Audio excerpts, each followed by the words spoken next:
Terima kasih Anda masih bersama kami. Bagi Anda yang baru saja bergabung, kami hadirkan kembali 3 berita utama hari ini. Seorang perempuan diduga melahirkan di toilet masjid dan meninggalkan jabang bayinya di lantai. Maling sepatu bermerek yang meresahkan warga di Makassar berhasil ditangkap polisi. Siap-siap, pemerintah berencana menaikkan harga eceran tertinggi beras medium dan premium.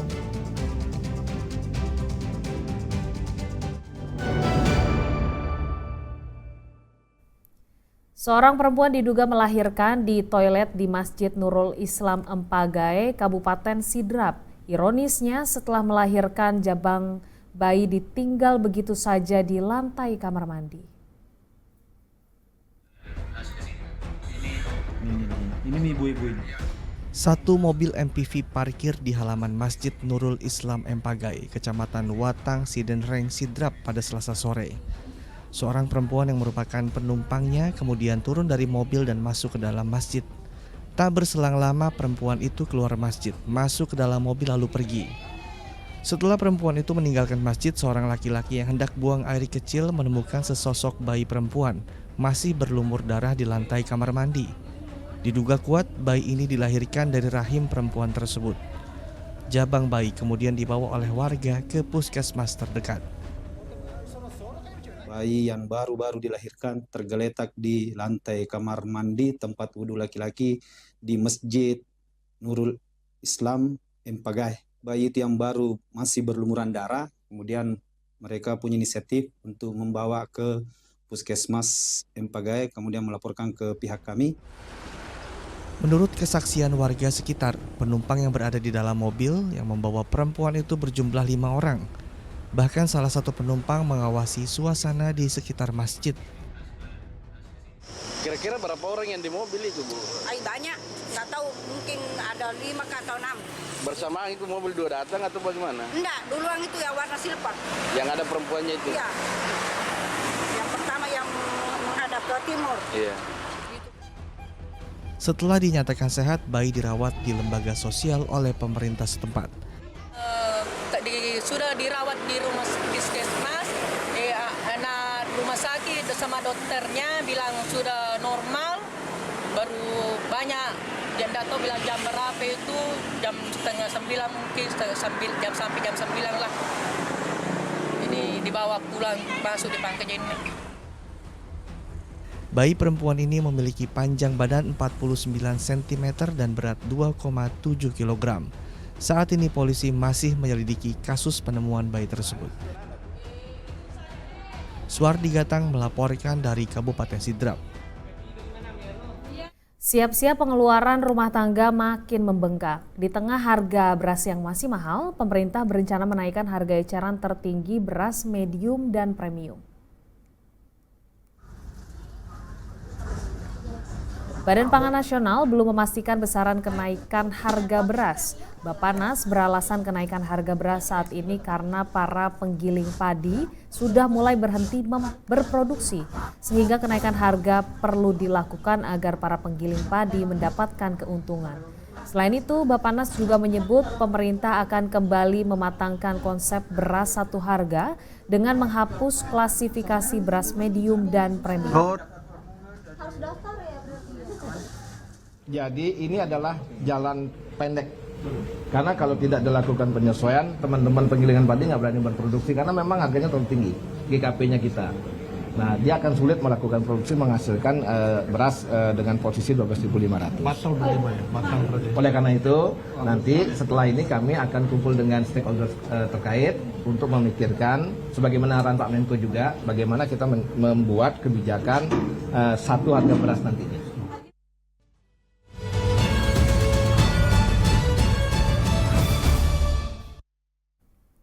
Meski HUT Kemerdekaan Republik Indonesia sudah lewat, sebagian masyarakat di Kabupaten Sidrap masih menggelar perlombaan. Salah satunya lomba makan soto, makanan khas tradisional Sulawesi Selatan yang terbuat dari daging sapi.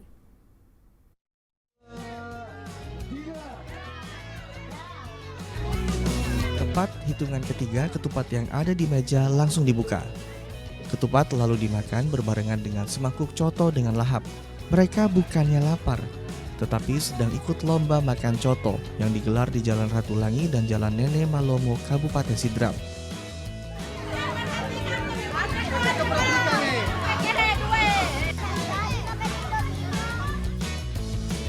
Saking semangatnya, sampai-sampai ada peserta yang seruput coto langsung dari mangkuknya. Satu peserta diberi 2 ketupat dan semangkuk coto berisi daging sapi. Peserta yang tercepat dalam waktu 1 menit menghabiskan makanan khas Sulawesi Selatan itu menjadi pemenangnya. Hanya saja peserta terkendala dengan coto yang masih panas, jadi agak sulit menghabiskan coto dalam waktu yang singkat. Terlalu agak panas-panas sedikit begitu. Tapi mau bagaimana lagi, terpaksa saya kasih habis begitu karena rasanya begitu agak nikmat begitu. Makanya memang makan coto ya, Bang? Tidak sering makan coto begitu. Iya. Cuma ini lomba ya? Cuma ini ikut lomba begitu. Selain memeriahkan HUT ke-80 kemerdekaan Indonesia, lomba makan coto sebagai ajang untuk melestarikan makanan tradisional kebanggaan masyarakat Sulawesi Selatan. Suwardi Gatang melaporkan dari Kabupaten Sidrap. Final lomba perahu Katinting Kodairal Cup Seri 4 digelar di Pantai Tope Jawa, Kabupaten Takalar. Diharapkan lomba itu menjadi ajang perlombaan bahari yang dilirik mancanegara.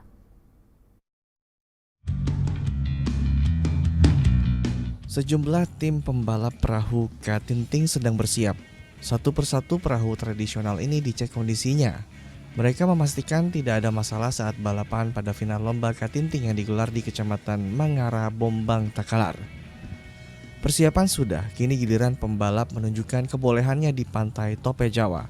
Lomba dimulai, para peserta melaju dengan kecepatan tinggi. Siapa yang tercepat ialah yang jadi juaranya. Kodairal Cup Seri 4 bukan hanya sekedar ajang balap perahu Katinting. Lomba itu juga menjadi simbol pelestarian warisan budaya bahari serta ajang unjuk gigi pembalap perahu tradisional se-Sulawesi Selatan dan Sulawesi Barat. Diharapkan lomba Katinting dapat dilirik oleh mancanegara. Hari ini kita laksanakan Katinting Race, tentunya semangat, sportivitas yang akan kita bangun. Semoga ke depan akan muncul atlet-atlet yang andal dan kegiatan yang darinya kegiatan tradisional bisa kita tingkatkan menjadi nasional dan bahkan apabila memungkinkan di tingkat mancanegara, tingkat internasional. Lomba perahu Katinting diikuti oleh 60 wilayah se-Sulawesi Selatan dan Sulawesi Barat. Final lomba Katinting ditutup dengan penyerahan piala dan hadiah untuk para juara.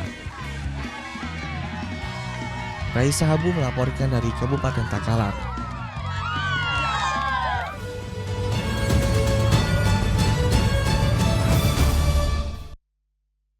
Laporan tersebut mengakhiri berita Makassar hari ini. Jangan lupa pastikan Anda subscribe channel YouTube Liputan 6 SCTV Daerah. Saya Priscilia Claudia berterima kasih atas perhatian dan kebersamaan Anda. Selamat beraktivitas dan sampai jumpa.